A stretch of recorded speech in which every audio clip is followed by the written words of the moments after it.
I want to talk about this service appointment. I need to make a service appointment because at pickup they pointed out two issues. One with the glass, quarter glass on the front right fender was pitted, so it would need to be swapped out. Okay, no biggie. And the other issue was the button on the passenger door, which was sticky. It didn't click, and it was pointed out to me by the staff at Gilroy Tesla. Let me first also give a big shout out to the delivery staff in Gilroy. The delivery staff in Gilroy were amazing. My delivery was perhaps one of the best deliveries I've had of anything I've ever bought. My last Model 3 was good at Coma. It just pick up and go, nice and simple. My first Model 3 was at the Fremont. That was a little hectic. I didn't get much time. Instead, there was a lot of volunteers there to help me. Anyways, I wanted to make sure I give the props and the right accolades to the staff at Gilroy Tesla. All right, back to the service appointment. So I made a service appointment, and I waited 15 days for this service appointment. And the service appointment was originally to address the two main things that were pointed out. Along the way, I had to add multiple things to the ticket. So first it was the quarter window and the button that was raised. And then my passenger seat started rattling. Something had broken off, become undone. I don't know, It was driving me crazy. So it was the worst sound. And so I had to endure it for about 2 weeks before I was able to take it into the shop. And then I raised the USB drive that kept crashing. You put it in a drive, it kept crashing. I swapped it out for another drive that seemed to help it a little bit, but it still crashes. Even till now, it still crashes from time to time. The other thing that I raised, so yeah, USB drive, my passenger seat, the button, the pitted glass, then what was the other thing? It was oh yeah, the phone charger component, where my phone gets really pretty hot when it sits charging for a lengthy amount of time. And I'm not talking about 5 minutes. I'm talking about, you're on a road trip and your phone is sitting there for half hour to 45 minutes and it's pretty hot underneath. It's so hot that the phone stops charging. I raised that. The other thing I raised was, so this one showed up at the day of my appointment in San Francisco. Okay, so here's where I kind of want to go over this and then tell you where I'm at. All right, so my appointment was on a Friday. It was at 2 p.m. Drop-off was at 2 p.m. So I brought it in on Friday at 2 p.m. As I dropped off the truck, so I had to add something else, yet another thing to the list to do, which was the button for my tonneau cover suddenly just stopped working. It would not open the tonneau cover whatsoever at all. I had no idea what went wrong there. Anyways, so I added that, and I felt bad that I was kind of adding, but I'll be honest, I'm not looking to add things. I don't want to just add things just for the sake of adding things. Things show up and it's a brand new truck. I haven't had it for a month. I had to make an appointment 2 weeks into it and then wait another 15 days to have the appointment. Yeah, I don't think that's what I'm expecting. Anywho, so as I'm dropping off the truck, I pointed out the tonneau cover. I'm like, hey, it's not going up. The button just stopped working that day because I had just used the button and it was working about a couple hours prior to me dropping it off. Okay, cool. The gentleman there was very nice and helpful, and he added that to the ticket. We went over all my concerns because there was quite a few. We went over the glass, we went over the button, we went over the USB drive, we went over the charging situation, we went over the tonneau cover, we went over the chair because that was a really big one at the time, and I was given a loaner. And while I'm thankful for the loaner, and didn't matter what they were gonna give me. I got a Model X Plaid, which is pretty nice, but this is where the signs were starting to show, the cracks were starting to show. And to be honest, some of these things I was willing to kind of just let go and not worry about, but then they were just compounding, and at some point something's got to break. So the first one was I got the loaner. I was with my wife, and as we're walking over to the loaner, it was in pretty miserable shape. It was dirty, but not only that, there was a sanitary issue, and that involved face masks sitting inside the car.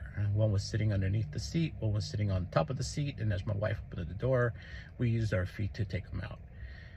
We went back over to the service advisor to just say, hey, this thing is it's kind of gross, to be honest with you.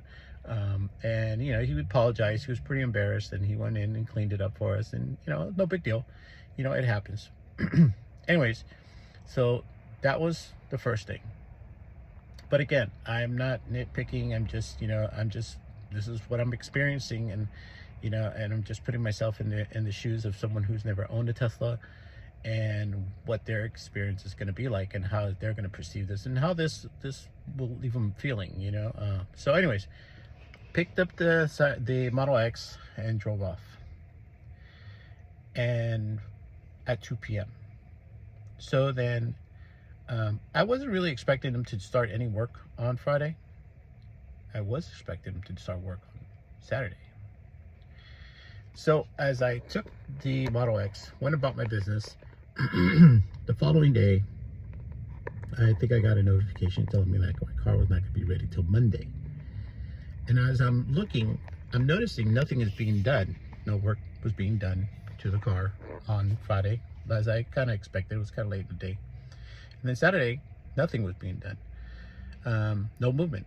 It was just sitting. And so, okay, I had a loaner, no big deal. So the next morning, I took the kids out in the Model X, and we went to go have breakfast.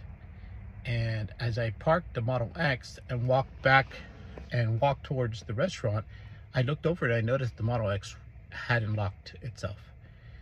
Lo and behold, I picked up my phone and the Model X had disappeared from the app. Whereas originally it showed up in the app, nice and easy.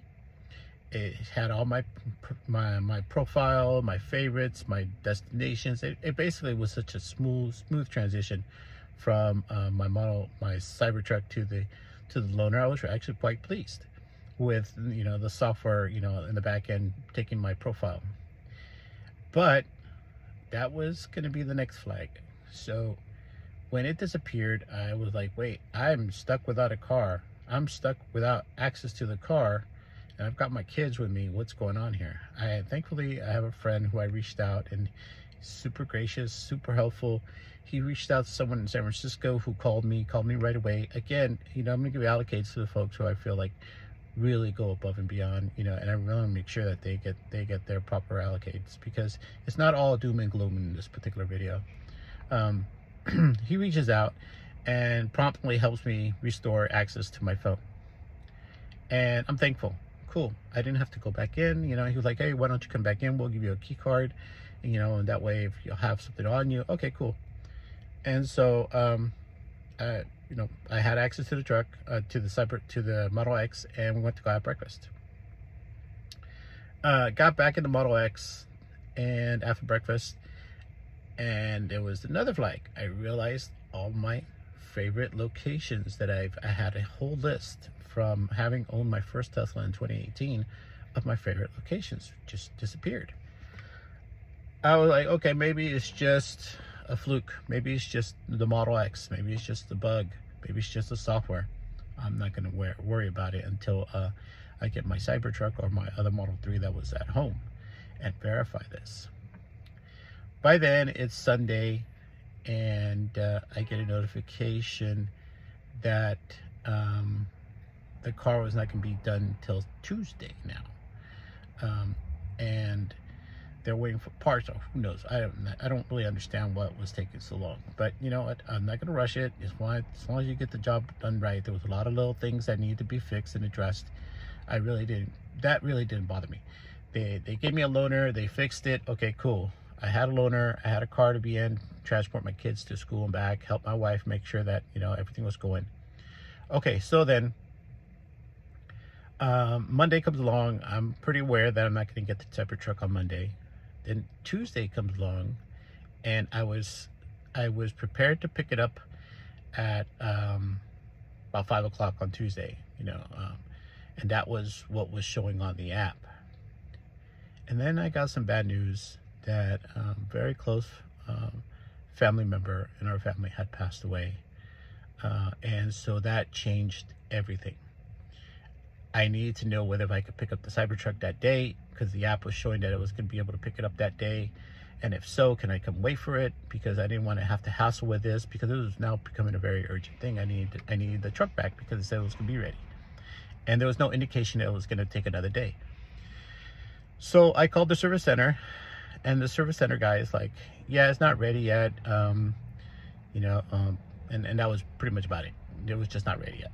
So I said, okay.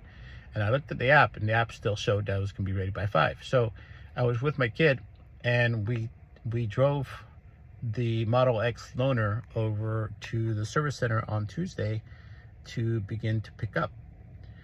And when I get there, I noticed my truck was still, disassembled. There was like an arrow piece on the far right side that was disassembled and was still sitting on top of my roof. And I said, oh, doesn't look like it's, it doesn't look like it's being worked on. Doesn't look like anyone's doing anything to it. I wonder, are they on lunch? Okay, whatever. I looked at my app. It still showed, 5 p.m. that day. By this time, it was maybe about around 3 o'clock. And I was willing to wait around for the truck just so that I can get it out of the way, because our family was now going through kind of like an emotional crisis that we had to address. And I didn't want to have to deal with this. And as I talked to the advisor, when I pulled up, he was like, oh yeah, sorry, your Cybertruck's not gonna be ready till tomorrow. I said, why does the app say today? And why did they say that when I called? And he was like, well, generally, those notifications don't go out till 4 p.m. Today. And I'm looking at my watch, and it was about 3:20. And I said, okay. And I was not happy, because now I just wasted time driving to the service center with the intent to pick up a truck, because the app had said otherwise. And now this gentleman is telling me that the truck is not going to be ready till the next day. Anyways, it was pretty obvious it was not going to be ready, because it was still disassembled. And so packed up, grabbed my kid, and I was just very, very unsatisfied. And we left. And on that Tuesday, while we're all mourning, the loss of, a very close family member, I get a notification on my phone about around 5:30 saying, your car's ready. You could come pick it up now.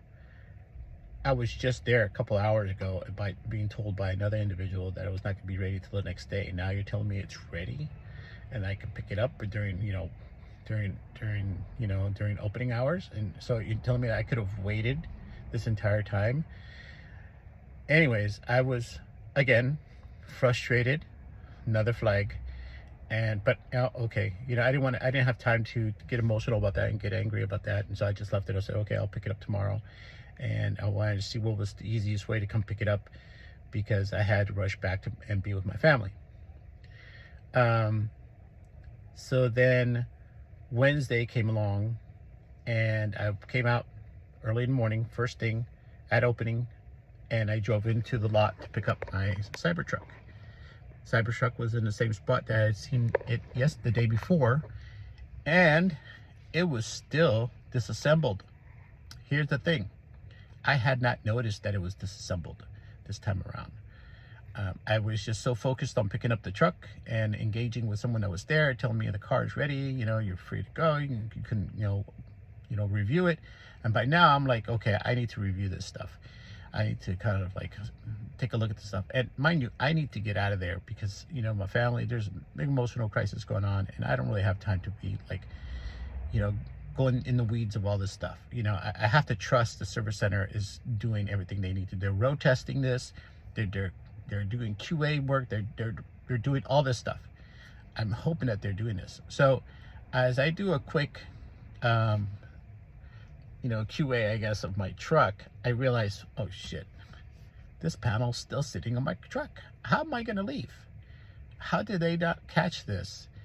And so the service advisor who had been helping me walks over, and he's obviously embarrassed again, you know, and he's apologetic, and he brings someone over, and, you know, the other guy comes over, he's apologetic, you know, he's embarrassed, and, you know, he's sorry he missed this, and those were his words, you know, I'm sorry I missed that. And he snapped it back into place. I mean, it's not that it's, you know, I didn't know it snapped back. But besides, that's not my job, you know. It's like, I didn't know that just simply snapped back. Anyways, he snapped it back into place. I was, you know, very much, you know, at this point, I was very much upset and just completely dissatisfied. I was just unbelievable by this point that I was about to drive off with my Cybertruck with that part just sitting on top of the truck. And with everything that's happening emotionally, you know, I wasn't quite all there. You know, I was trying to be there as much as I can so I can just resolve this and leave. But, yeah. So anyways, I drive off and I deal with, you know, the family situation. And that was Wednesday and Tuesday, Wednesday, Thursday, Friday. All right. That's part one. Now, let's talk about part two.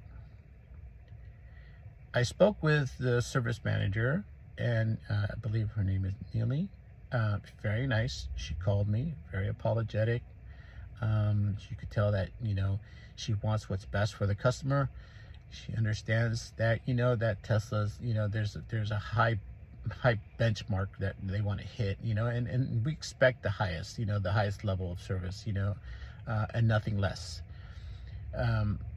I came from an environment prior to where I am now, and where everything was focused on making it right for our people, our customers, right? And so having that high level, I expect no less. I expect nothing less than that from Tesla, you know, just high level of professionalism. And Neely provided that. She was very apologetic, and she was like, how can we make this right? What can we do? And she gave me a lot of good options, and some that I'm gonna take her up on. And so no problems there. I'm super thankful that she reached out and started providing solutions for me. And I plan to take up those solutions, except I couldn't take up those solutions right then and there because, again, I had to deal with a, you know, family crisis. I had to be there for my family, not for deal with the truck. Part two, though, as I started looking deeper into the work that was being done, a few things started coming. A few things started, you know, bubbling to the top. One of the reasons why I brought it, two of the reasons why I brought it in. One was for the button on the passenger door. That was not resolved at all. They put a new button, but give them a benefit of a doubt at this point. You know, I don't know how to feel about it, but they said they replaced the button, but it didn't resolve it. There's no when you push on the button, the little rectangular piece, you push in and you can actually feel it push. All the other doors do that except for this one. And this is what I communicated. This was what I shared when we did the first walk around. The first time, 15 days after I'd made my first appointment. And it wasn't resolved. The other thing, and this one actually got worse. I remember now. The other thing that I added to the ticket was that my autopilot, the active safety features, were showing unavailable scheduled service. So I had added that to the ticket. This was worse now. Supposedly they fixed it by removing it and realigning or doing something, but it didn't do anything. As a matter of fact, it made it far worse. And now when I drive, there are no virtualizations on the screen. My Cybertruck doesn't see cars nearby, doesn't see people, doesn't see anything. So and I've got this warning that shows autopilot, active safety features unavailable, camera alignment, etc., scheduled service. I did that. Supposedly that was done. but that wasn't fixed. As a matter of fact, it was made worse. And now it just won't go. I haven't been able to use full self-driving for a long time now on the Cybertruck. I wasn't able to use it while I was in the shop from Friday to Tuesday. I wasn't able to use it when I picked it up to today, and I wasn't really able to use it the first month or so that I got the truck because I kept having this error showing up that I brought it in to have it fixed. Okay, that's two. The other things that started showing up was the autopilot. So they don't road test this. They just do what they do and they send it on its way. But I find it hard to believe that they road test this to make sure that error goes away. You know, we really need to road test this stuff. This stuff, you just can't. Anyways, that's for a different conversation. So the autopilot, the button. The other thing I noticed is that when I opened my tonneau cover, the weather seal that sits next to the button, well, take a look at this video. All right, let's look at item number 3. The tonneau cover. This was repaired because it stopped working. And when I opened the tonneau cover, I realized this was this way. It was not that way previously. It was nice and tight, just like this when I got it.